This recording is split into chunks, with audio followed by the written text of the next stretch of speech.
I see business masterpieces are those that are ethically distinctive, that are morally distinctive, have a sense of what's right, that's really tied in very deeply to the business.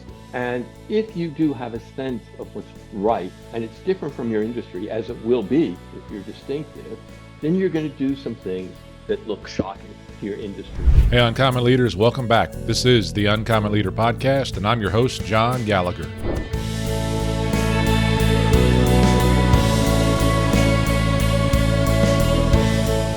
Charles Spinosa, welcome to the Uncommon Leader Podcast. I'm real excited about our conversation today. How you doing today? I'm doing very well, John. Thank you for having me here. I look forward to talking about what will turn out to be the themes of my book, and I hope your audience loves it as well. I think the listeners are going to get a lot out of it. I know before we hit the record button, we had some good conversation going already, and it's one of those things like I need the B-roll to add it in, so we'll try to reproduce some of that conversation as we go forward. But I'll start you off the same way I start all the guests on the Uncommon Leader Podcast, and I said, tell me a story from your childhood that still impacts who you are today as a leader or as a person. I'm delighted to do that. And by the way, I want to say, I think that's the best way to get to know leaders right from the get-go. I call that, in my practice, I call that, what's your fundamental story? Okay. Our foundational story. And it's the story you have to change as you evolve as a leader, but you need to know what it is. So here's mine. It shows who I am, blemishes and virtues alike. I grew up in New Jersey in with a family that wasn't really fully functional. My parents did not get along at all. And in my childhood, we lived in a rural part of New Jersey, and I'd wander around in the woods. And I was sort of a wandering, sort of like a cloud, wandering all over the person. I started school and was very much the same way, wandered around, did my best, liked school by and large, made some friends, but there was nothing very deep and binding. Then in fifth grade, this is the Sputnik era, we all took IQ tests. And my parents were educators. They totally believed in IQ tests at the time. And I did terribly on it. I came out in a way that was then called mentally retarded. And moved away from my friends and the classes that I was in and put in the class of other people who had tested the same way, the mentally retarded class. And I was horrified. I was not like the other people in that class. I could see that. I had never thought of myself as having intellectual pretensions. This is fifth grade, after all. But I determined that I had to get out of it. And I asked my parents what I could do. And my father said, well, maybe you can become a carpenter one day. You really work hard. I said, no, that's not what I want. My mother said, well, it's not likely you can do very much, but try reading. And so that was it. That was exactly what I did. I demanded my parents take me to the local bookstore, which was some drive away. There was no Amazon, no easy way of getting books. And in those days, this is the early 60s, Freud showed up as the leading intellectual. And so I read everything by Freud and by some of his followers, Eric Fromm, that I could. And I brought this into my conversations with my teachers. And it did not go over that well, but they saw that I was unusual. I would, tell teachers that they were acting in the way they were because of some disturbance they had and seeing their primal scene with their parents when they were young. And it was touched on insanity. So my first attempt to get out didn't work, but I came to see that in those days, being able to do really well in math and science was the ticket. People thought of those as objective. They thought of those as really, and so I threw myself into doing math and science. I became a fiercely intellectual because nobody expected it or wanted it in the classes I was in. And by eighth grade, I was released into the advanced courses. And it's that struggle has defined me. I do have, my youth, I was fiercely intellectual. I have modified that over the years. I'm something of an explainer now. and I hope a generous explainer, although most people say, no, Charles, you're still a challenging explainer. You haven't left it that far. They might be right.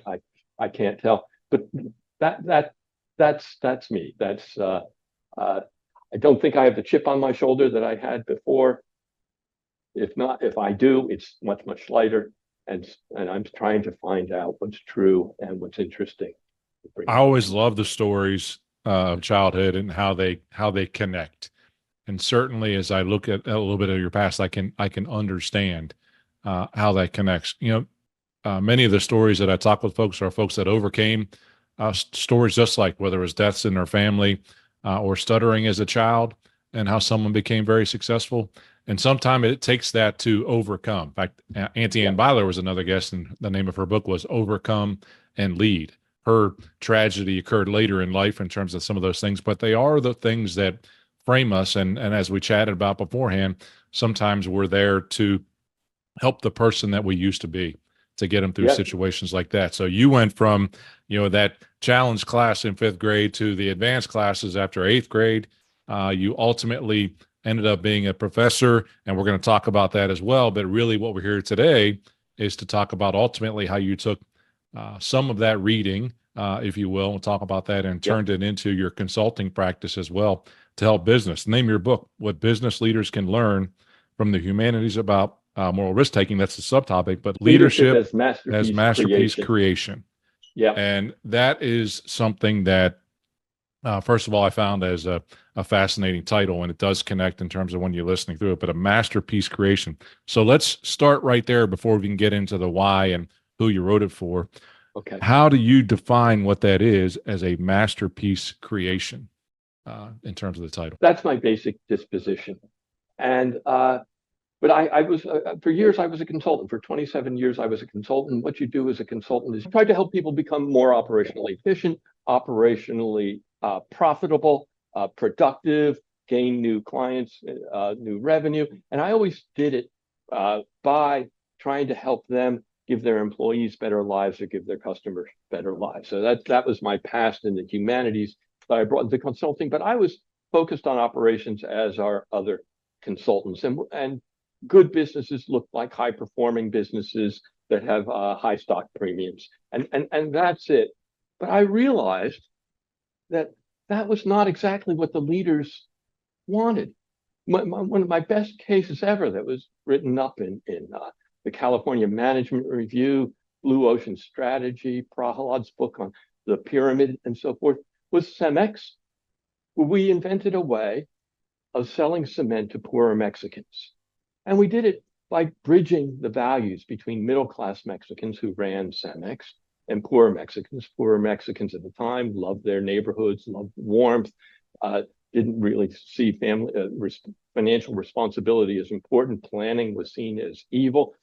These are all things that the middle-class Mexicans like. How did they save money? They didn't save money. What they do is they form little clubs. They'd pool their money all together, and one person would get the money from the club, and they change who got it each week.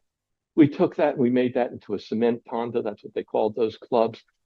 The company, CEMEX, improved it, doubled its profitability from this segment. Some places it tripled its profitability. The segment itself, they built their homes cheaper and faster, significantly faster. So it was win-win totally. And the basic practice stayed in the company for about 17 years, but the CEMEX managers didn't like it. And why didn't they like it? They wanted their customers to become like middle-class Mexicans. They didn't want to be serving this community. They had a sense of what the right way to be was. Now, you would think that I should have gotten that right away, given my background in the humanities. But no, I was caught up in consulting, trying to get operational efficiency. Here was a great case, more customers, more profits, better life for customers. And it took me a very long time to realize that what people who lead businesses want is to create a world, create an organization that does what it considers the right thing for its employees, the right thing for its customers, the right thing for its suppliers, the right thing for its shareholders. Some go to other stakeholder groups beyond that. But those are the core that every day they're dealing with. And so every day they're trying to do the right thing for. Well, I love the thought of the example right off the bat in terms of organizations who have used this approach and been successful with it, right? It's successful in the terms of business, successful though, and what I'm hearing saying is also in the impact that their business is having or that they want to have.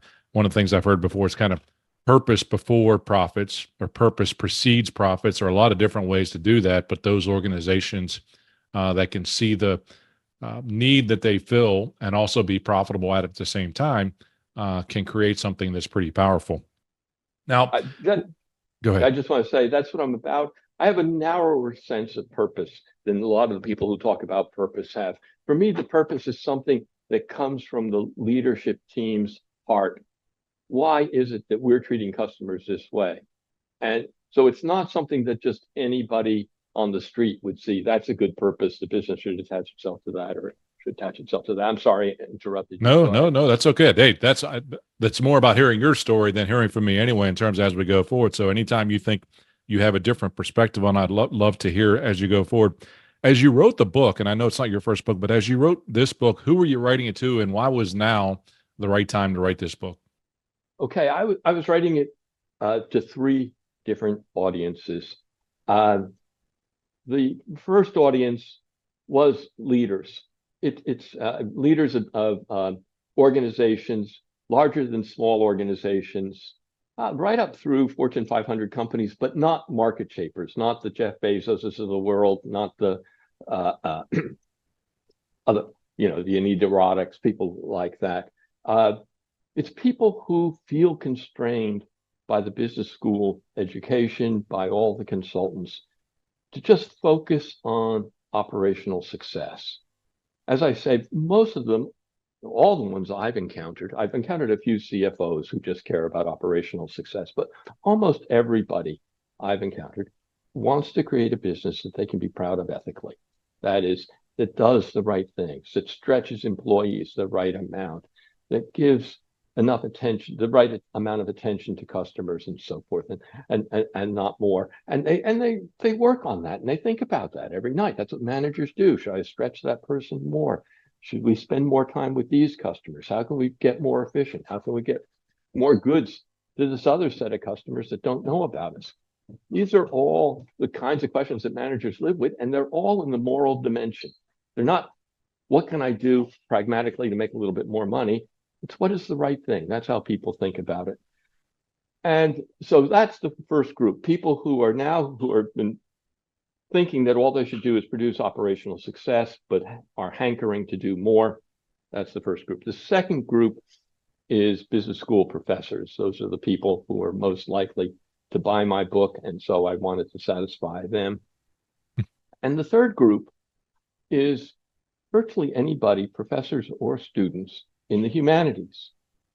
And one of the ambitions of the book is to show that someone steeped in the humanities like me has a role to play in making our economy and marketplace more vibrant, and to end years of thinking in the humanities that business is just about needs and fulfilling needs, and the area where people are free to design their lives are the arts, are politics, law, and so forth.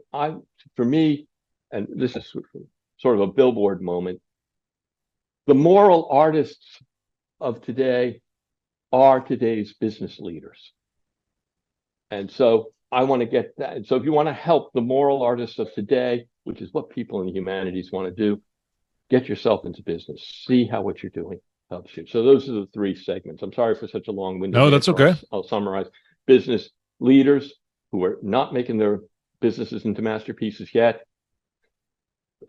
Teachers, MBA teachers and other business school teachers, and people in the humanities all over who want to really make a difference. The timing of the book as well. I mean, we, here in the States, we're in election year, and I think it comes up a lot in terms of even how we drive the overall performance of a country inside of business, but the economies of scale and all those things that go on. So I think bringing that into play, and again, the term in the subtitle, as I so uneloquently listed, was, moral risk taking. So what is moral risk taking from your perspective? Okay.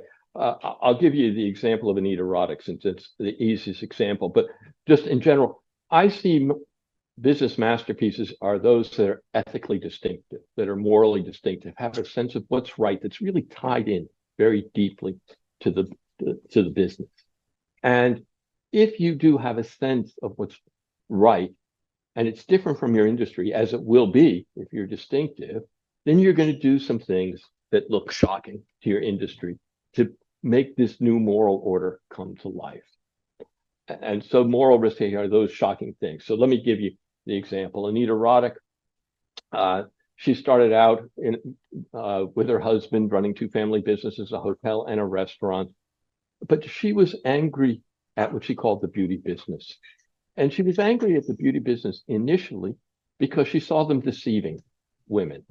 They were making promises that women could buy their products and look younger. And basically the moral order of the business that she saw was that everybody wanted to look better. Youth was the only way of looking better. And the way to get people to try to look young was to make them feel anxious.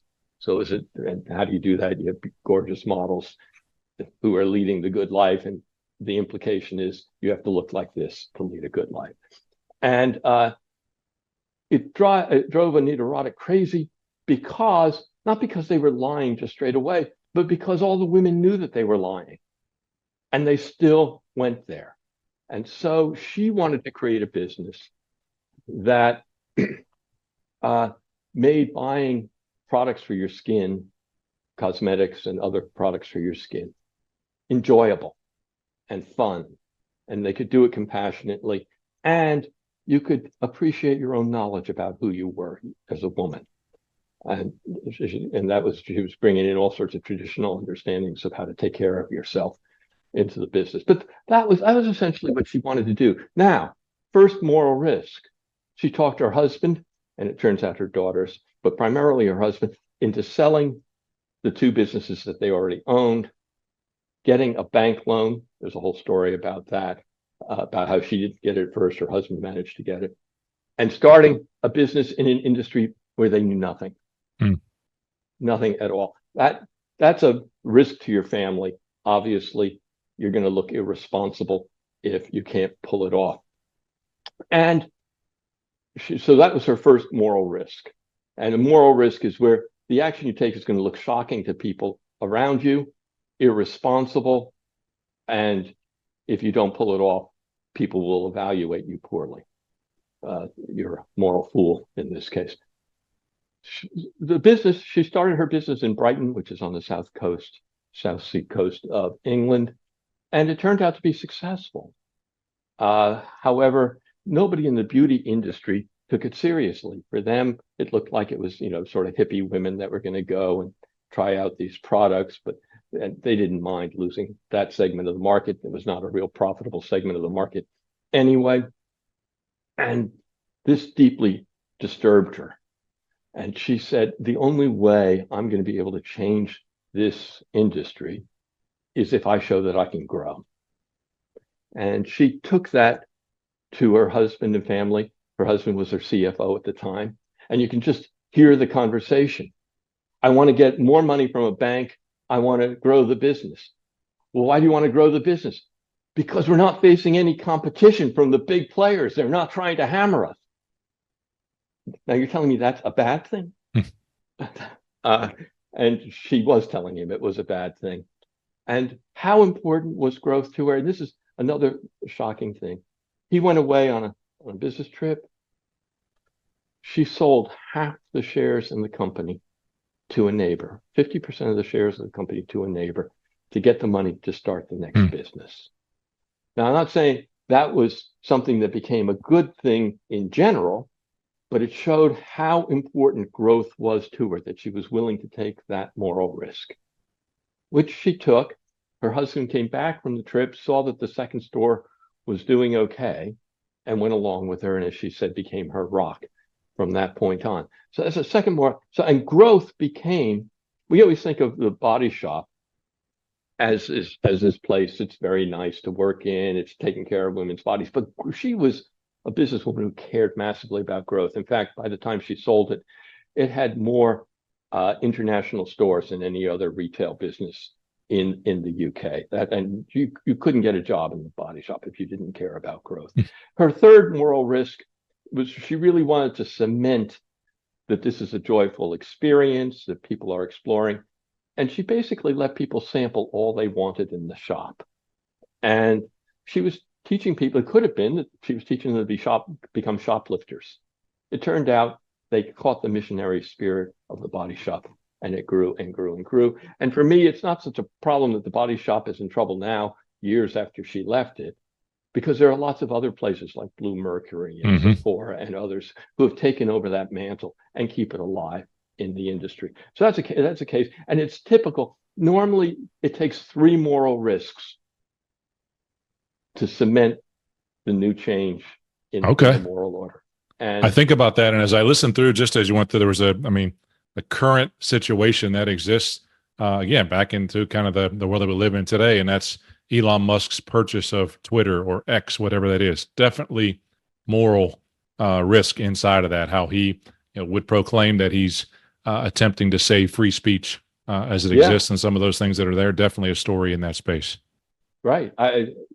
It's mostly private money, but I would love that story. I've been reading Isaacson's biography of Elon Musk. It seems to me he takes one moral risk after another, but they're not well documented. Nobody talks about it. For me, what is the moral order he's changing? Now, with this space company, it's clearly he wants to bring back the pioneer spirit where we are going to Mars and setting up a colony there. And he apparently he talks about that himself, but we don't know. We don't have all the risks tied in to doing that. But he's certainly changed. And free speech is another place with Twitter, which is now X, where he's working really hard to change what we consider acceptable speech in the media. Absolutely. Well, let's kind of almost stay on that just a little bit, and then I feel like I'm a little bit all over, but I think that moral risk is there, and what we're facing today, again, as an economy, as a business world, is AI as well. So, how do you see moral risk associated with what's happening in the space of artificial intelligence as well? This is one where my co-authors love to talk. I have to say, both Harry Sukas and Matthew Hancock have a lot to say about this. For me, I don't know. I try to get to know the worlds in detail, so I can talk about what the actual judgments are that people are making. To me, the critical thing is the people who are designing the algorithms that run these large language models. We know from the experience of Google that they know how to make them biased. They know how to put their thumbs on the scale to make certain results come out. And my guess is there are ways to be much more laissez-faire, just let happen what may come out. People are saying that they're mostly doing that. I believe that the moral risk taking is going to be in trying to find a balance and then trying to justify that balance. Right? And people are going to be putting their jobs on the line. People are going to be saying it's not entirely free speech. I think we should have this algorithm, and the team around them is going to say, no, we're free speech. No, that's going to be too liberal or too conservative. It's going to allow all sorts of voices we don't want there. People are going to have to take stands on that, and that's, I think, that's in AI, and that's in with large language models. Now, the same kinds of stands about what counts as free speech, what counts as safe. How much risk are we going to have? And it'll get particularly dicey when we start bringing artificial intelligence into the military. And we all know, we've all seen the Terminator, so we know what the ugly side of that is. But again, I don't believe it's the moral risks are going to be taken at the high levels of government. I believe the moral risks are going to be taken in business management. That's part of what I'm saying. Deciding what piece of artificial intelligence is safe enough, and then experimenting with it and getting people to buy in and see that it's safe enough.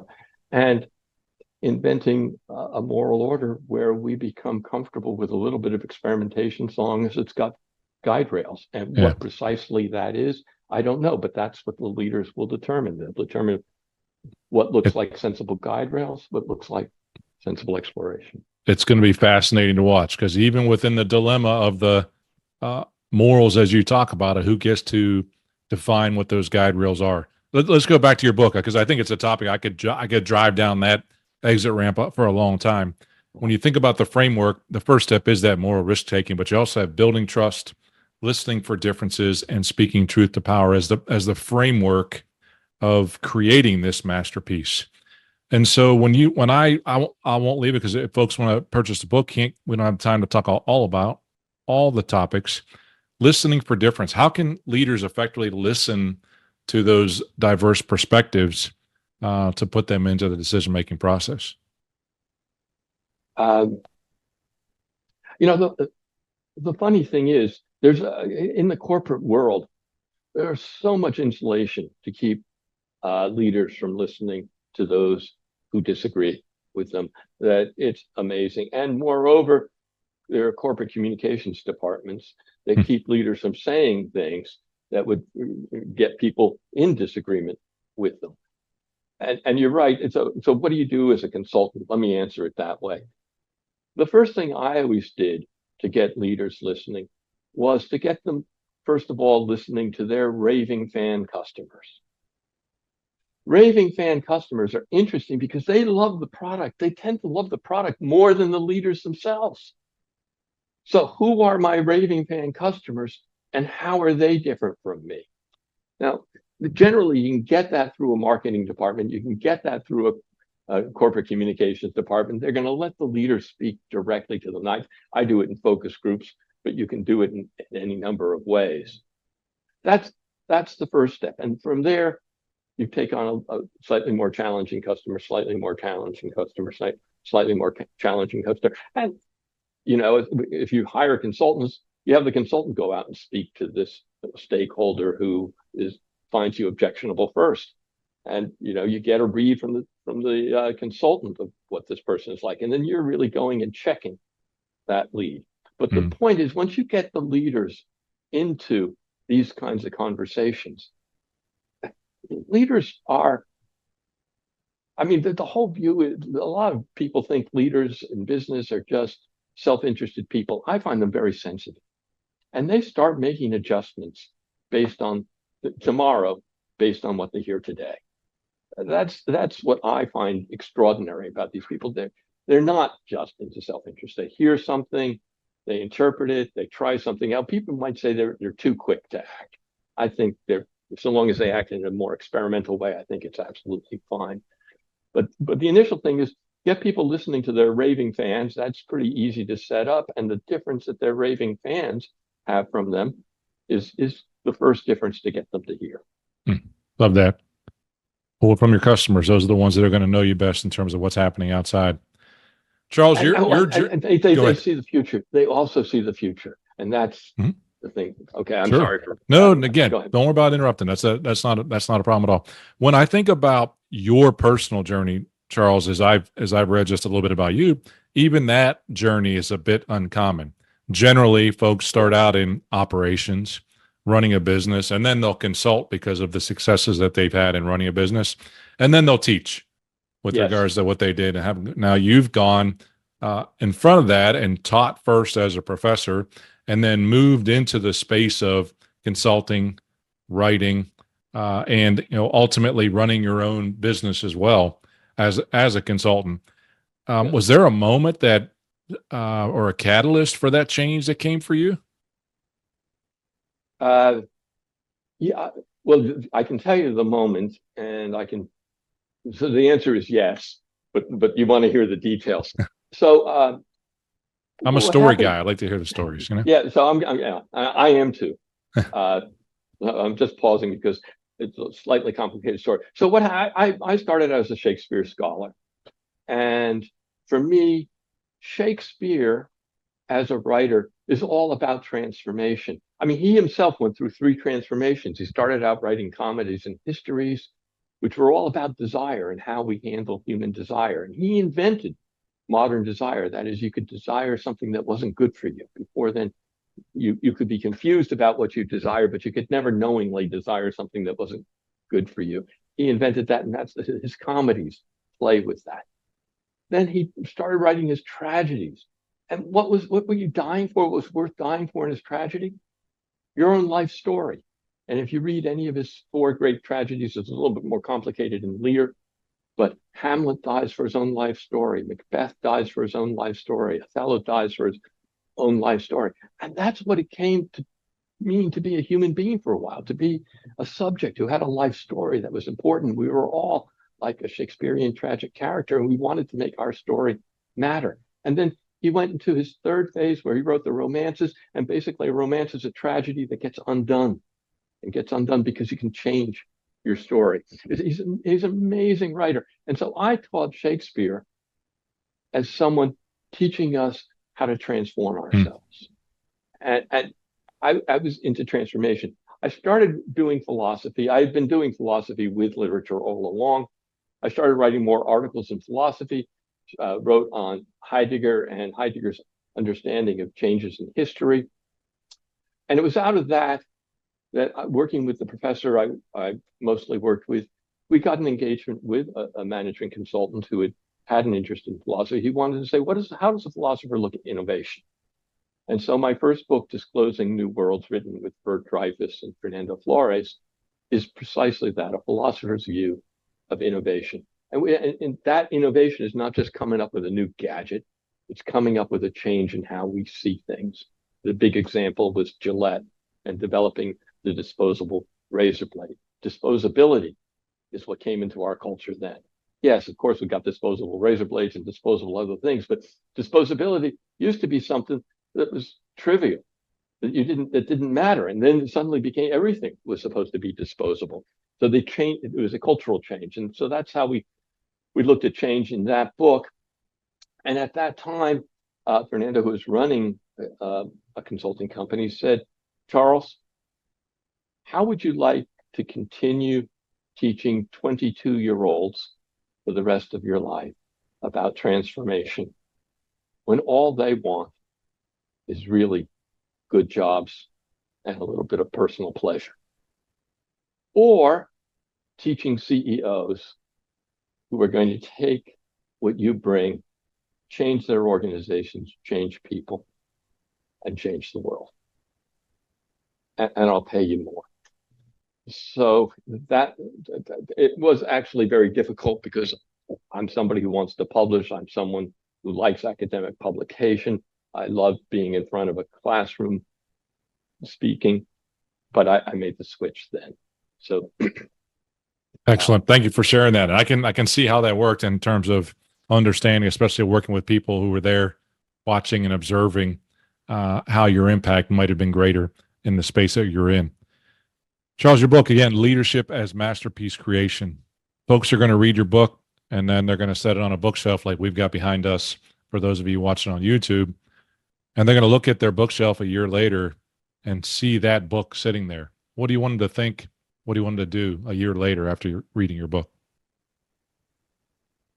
I want them to look at that book and say, it inspired me to speak more courageously, to tell truth to power, and on the basis of that, take a moral risk or two in my area, my department, my small unit of stretching people, offering something new to customers, whatever, a risk where people thought I was insane or not responsible. And I made it happen.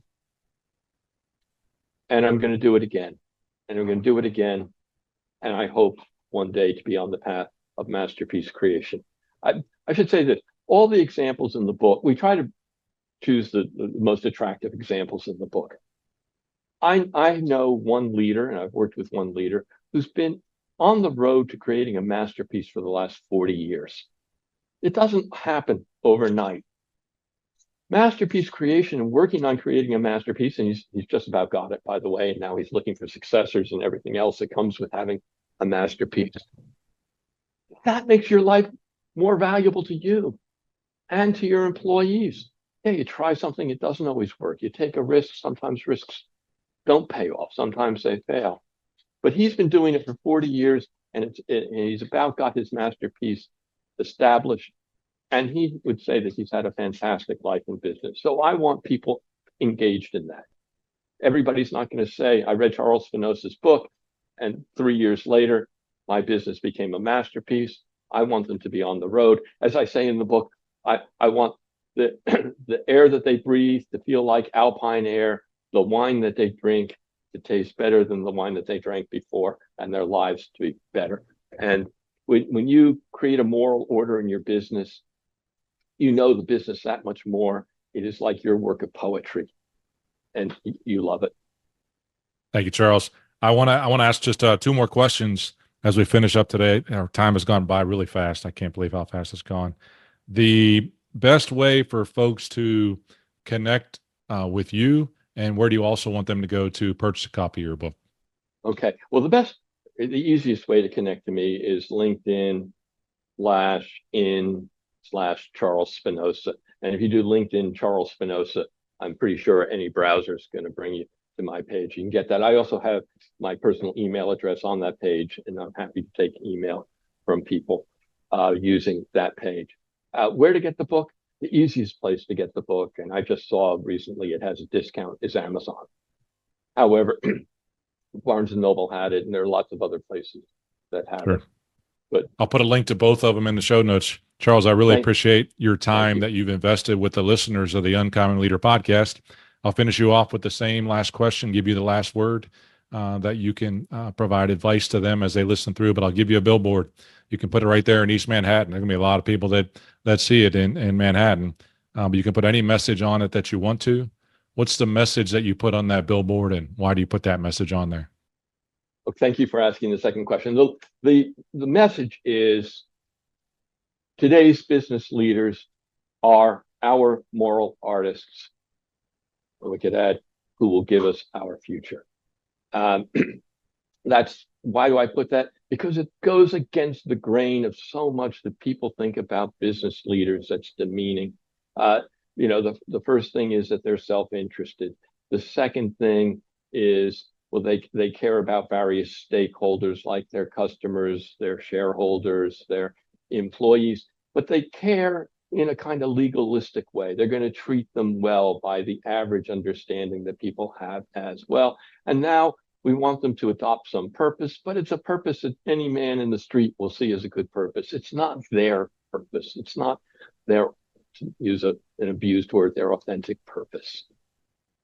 I want us to start seeing business leaders for what I believe they are, for what all my experience has shown they are, as people with moral imaginations who are morally sensitive, who are designing the ways to live that we will live. And just two examples I mentioned them to you earlier. Google, there's a moral order with psychological safety and following your dreams, in fact, getting paid to follow your dreams. That's what a good life is. Doing that is what the good thing is. Amazon, where you're relentless, where you're constantly raising the bar, no psychological safety there. Very different moral orders. Both, I think, admirable. Both, I think, we could admire. Both created by their leaders. Go out and create a moral order. Charles, thank you so much for your time that you invested, and for those who listened all the way through. I know you've added value to those that have listened. Charles, I wish you the best going forward. Thank you very much, John. Thank you for the opportunity to speak to you and your audience. Thank you for the questions. I really appreciate it. And look forward to anybody trying to reach out to me, and I will respond. Thank you. Great. Excellent. Thank you, Charles.